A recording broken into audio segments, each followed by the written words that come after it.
Shalom Rav Yisrael Amcha Tasim Leolam.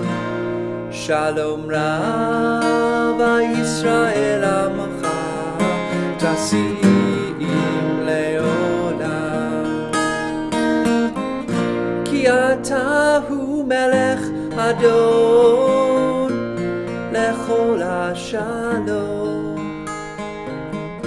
Ki atahu melech Adon lechol hashalom.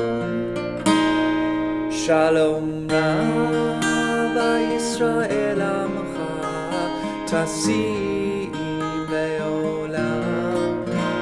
Shalom Rav Yisrael Amcha Tasim Leolam. L'tov be'einecha levaret et Amcha Yisrael b'chol עת ובכל שעה בשלומך.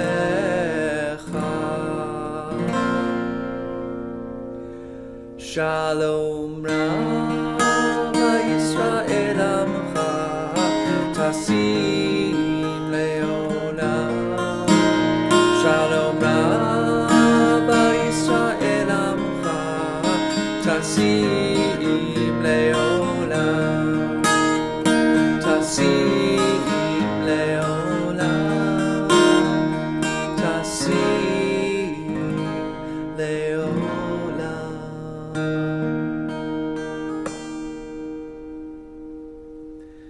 This moment each week, we take an opportunity to think of those in our community who are ill and in need of healing.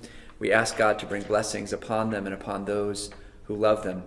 This week, we think of Barbara Moss, Alberta Greenberg, Denise Brown, Michael Wiesner, Joanne Wiesner-Steiner, Richard Ellis, Stephen Crane, Roy Israel, Larry Israel, Susan Schneider, Sheila Levitt-Estrin, Bert Levitt, Jill Bernstein, Jane Steinsnyder, Charles Romano, Arlene Douglin, Gary Douglin, Sidel Fox, Ron Johnson, Jan Simon, Mitzi Gilman, Richard Rose, Shirley Marks, Esther Kramer, Alan Schott, Linda Goldfarb, Robert Gewelb, Bruce Matthews, Ronnie Small, Lois Fasanero, Gary Sherman, Funmoy Chung, Barbara Burkhart, Matthew Levine, Noel Lamster, Michael Ferguson, Alexis Hidalgo, and Erwin Steinberg. I invite you to take this opportunity to say aloud now the names of those members of your family who are ill and in need of healing.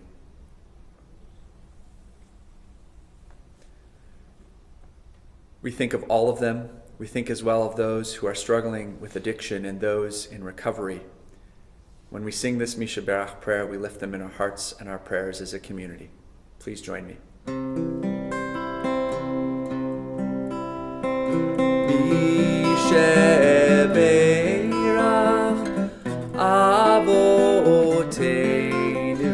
Mekor HaBracha Le'imotenu.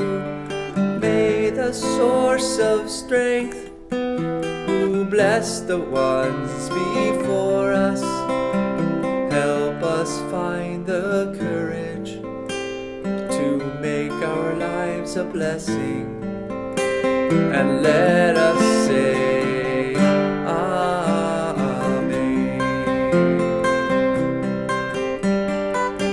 Mishe Berach Imotenu Mekor HaBracha Lavotenu.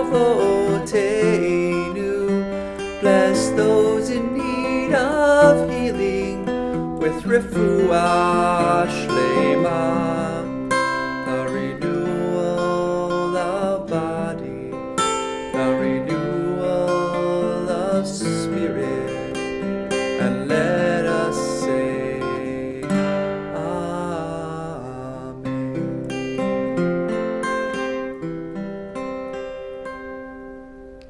take a few moments now to pray silently.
O say shalom bimromav,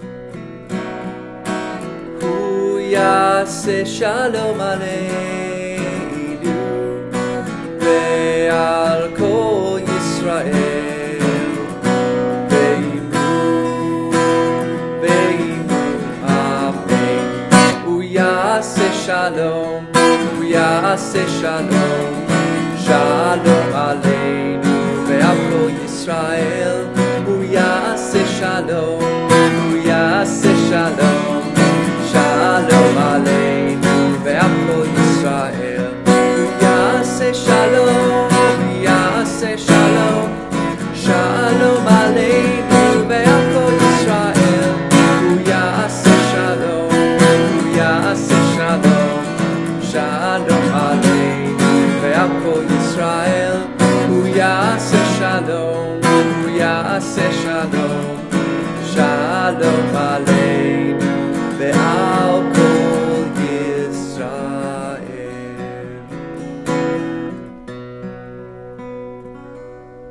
This week's Torah portion is called Parashat Mishpatim, and it comes from the book of Exodus.